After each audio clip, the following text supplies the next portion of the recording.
Hi welcome to job updates in Telugu. సాంస్కృతిక శాఖ ministry of కల్చర్లో ఖాళీగా ఉన్న టెక్నీషియన్, టెక్నికల్ అసిస్టెంట్, ఆర్టిస్ట్ మరియు ఆఫీస్ అసిస్టెంట్ అనే జాబ్స్ కోసం నోటిఫికేషన్ రిలీజ్ చేశారు. ఇవన్నీ కూడా పర్మనెంట్ సెంట్రల్ గవర్నమెంట్ ఉద్యోగాలు కాబట్టి ఆంధ్రప్రదేశ్ మరియు తెలంగాణ రాష్ట్రాలకు సంబంధించినటువంటి మేల్ అండ్ ఫీమేల్ క్యాండిడేట్స్ అందరూ కూడా ఈ జాబ్స్కి అప్లై చేసుకోవచ్చు. మనకి national council of science museums అనేవి దేశవ్యాప్తంగా ఉన్నాయి. ఇక్కడ మనకి జాబ్స్ అనేవి ఇస్తారు. ఇది దేని కింద పనిచేయడం జరుగుతుంది అంటే మినిస్ట్రీ ఆఫ్ కల్చర్ కింద ఈ సంస్థ వర్క్ చేయడం అనేది జరుగుతుంది. దేశవ్యాప్తంగా వేరియస్ రాష్ట్రాల్లో ఈ national council of science museums అనేవి ఉన్నాయి. అక్కడ మనకి పోస్టింగ్స్ అనేవి ఇస్తారు. అది కూడా తెలియజేస్తాను ఎక్కడెక్కడ వేకెన్సీస్ ఉన్నాయి అనేది. సో ఈ జాబ్స్కి సంబంధించి మనకి టెక్నీషియన్ అనే జాబ్కి సంబంధించి ఐటీఐ పాస్ అయి ఉండాలి. అలాగే టెక్నికల్ అసిస్టెంట్కి డిప్లొమా, ఆర్టిస్ట్కి డిప్లొమా, ఆఫీస్ అసిస్టెంట్ గ్రేడ్ 3కి 10th పాస్ అయి ఉండాలి. మరి ఐటీఐ మరియు డిప్లొమాకి సంబంధించి అందులో కొన్ని స్ట్రీమ్స్, బ్రాంచెస్ అనేవి సపరేట్గా ఉంటాయి కదా. సో ఏ బ్రాంచ్లో మనం చేస్తుంటే అప్లికేషన్ చేసుకోవచ్చు, ఏం వేకెన్సీస్ ఉన్నాయి, అన్ని వివరాలు ఈ వీడియోలో నేను మీకు తెలియజేస్తాను. ఇంతవరకు ఎవరైతే మన ఛానల్కు సబ్స్క్రైబ్ చేసుకోలేదో ఇలాంటి డైలీ జాబ్ అప్డేట్స్ మిస్ అవ్వకుండా పొందడానికి ఇప్పుడే మన జాబ్ అప్డేట్స్ తెలుగు యూట్యూబ్ ఛానల్కి అయితే సబ్స్క్రైబ్ చేసుకోండి. మై డియర్ ఫ్రెండ్స్, మనలో ప్రతి ఒక్కరికి different type of qualifications, different type of skills అనేవి ఉంటాయి. అయితే మన స్కిల్కి మరియు క్వాలిఫికేషన్కి తగ్గట్టుగా జాబ్స్ అనేవి దొరక్క మనం చాలా ఇబ్బంది పడుతుంటాం. అయితే మిస్టర్ విజయ్ .in అనే వెబ్సైట్ వాళ్ళు ఏం చేస్తున్నారంటే, ఇక్కడ వీరి వెబ్సైట్లో ఆల్రెడీ కంపెనీస్ ఏవైతే ఉంటాయో వాళ్ళు, కాంట్రాక్టర్లు, అలాగే బిజినెస్ మ్యాన్లు, షాప్ ఓనర్స్, ఇలా ప్రతి ఒక్కరూ కూడా ఇందులో ఎంప్లాయర్గా వారి యొక్క లాగిన్ అనేది క్రియేట్ చేసుకొని జాబ్స్ అనేవి ఇస్తుంటారు. అయితే మనం ఏం చేయాలి అంటే నిరుద్యోగులు ఈ వెబ్సైట్లో క్యాండిడేట్ లాగిన్లో మనము రిజిస్ట్రేషన్ అనేది చేసుకుని మన ప్రొఫైల్ని కనుక క్రియేట్ చేసుకుంటే ఈ విధంగా మన యొక్క స్కిల్స్ మరియు క్వాలిఫికేషన్ తగ్గట్టుగా ఏవైనా జాబ్స్ అనేవి వచ్చినప్పుడు ఆ ఎంప్లాయర్లే మనల్ని పిక్ చేసుకొని డైరెక్ట్గా మనకి కాల్ చేసి మనకి జాబ్స్ అనేవి ప్రొవైడ్ చేయడం అనేది జరుగుతుందన్నమాట. అయితే ఈ వెబ్సైట్ లింక్ని వీడియో కింద డిస్క్రిప్షన్లో ప్రొవైడ్ చేశాను, ఒకసారి చెక్ చేయండి.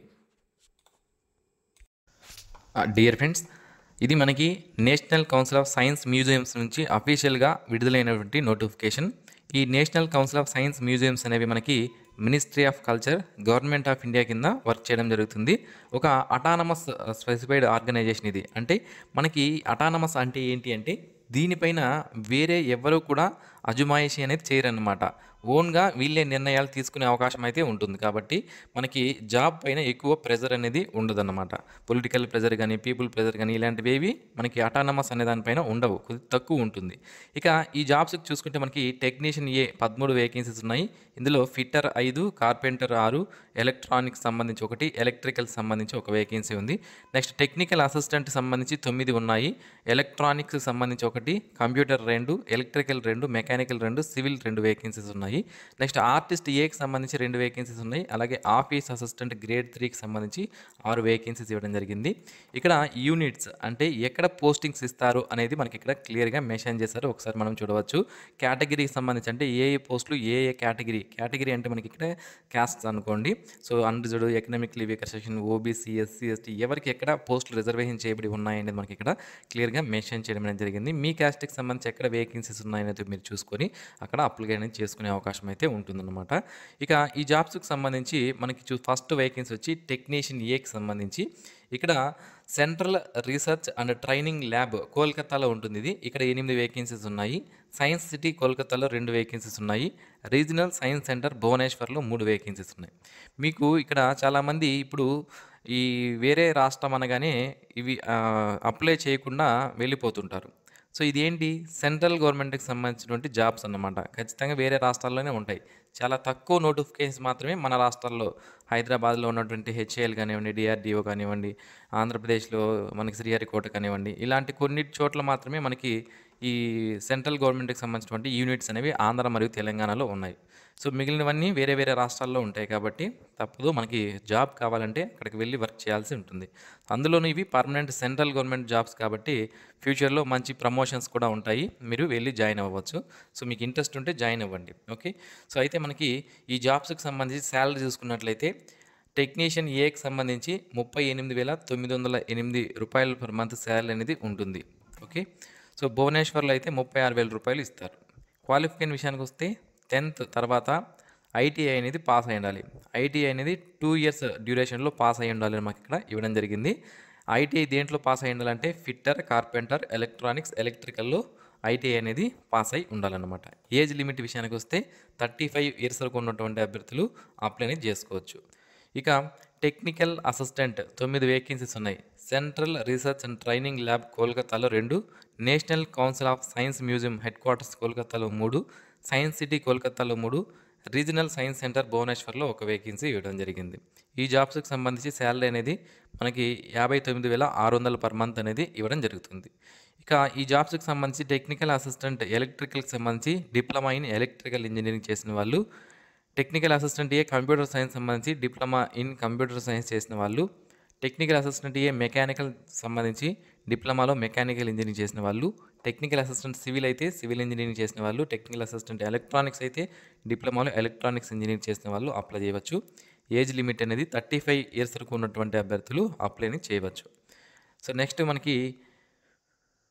వేకెన్సీ వచ్చి ఆర్టిస్ట్ ఏ 2 వేకెన్సీస్ ఉన్నాయి. Central research and training lab కోల్కతాలో ఈ జాబ్స్ ఉంటాయి. 2 వేకెన్సీస్ ఇవ్వడం జరిగింది. శాలరీ చూసుకుంటే 38,908 రూపాయలు పర్ మంత్ శాలరీ అనేది ఇవ్వడం జరుగుతుంది. డిప్లొమా లేదా సర్టిఫికేషన్ కోర్స్ అనేది ఫైన్ లేదా కమర్షియల్ ఆర్ట్స్లో చేసిన వాళ్ళు అప్లై చేసుకోవచ్చు. సో నెక్స్ట్ వచ్చి మనకి ఆఫీస్ అసిస్టెంట్ గ్రేడ్ 3 6 వేకెన్సీస్ ఉన్నాయి. National council of science museum కోల్కతాలో 2, సెంట్రల్ రీసెర్చ్ అండ్ ట్రైనింగ్ ల్యాబ్లో 1 వేకెన్సీ, దేన్కల్ సైన్స్ సెంటర్ ఒడిస్సాలో 2 వేకెన్సీస్, సైన్స్ సిటీ కోల్కతాలో 1 వేకెన్సీ ఇవ్వడం జరిగింది. ఈ జాబ్స్కి 38,908 రూపాయలు పర్ మంత్ శాలరీ రావడం జరుగుతుందన్నమాట. ఈ జాబ్స్కి అప్లై చేయాలనుకుంటే హయ్యర్ సెకండరీ ఓకే.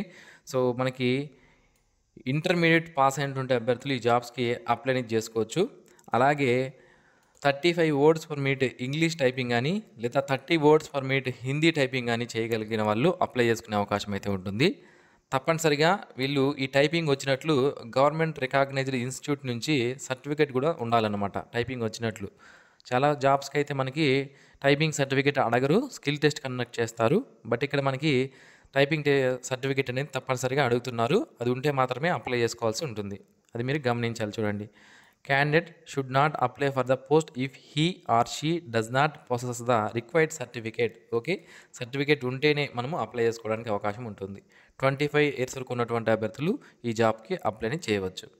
ఇక ఈ నోటిఫికేషన్ సంబంధించి ఆన్లైన్లో అప్లై చేసే లింక్ను వీడియో కింద డిస్క్రిప్షన్లో ఇస్తాను.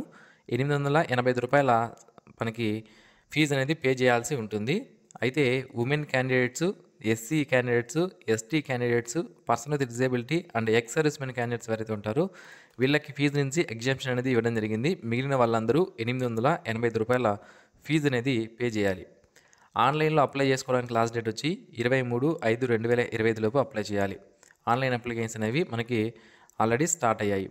ఓకే, సో ఇది ఫ్రెండ్స్ ఈ నోటిఫికేషన్ సంబంధించినటువంటి పూర్తి వివరాలు.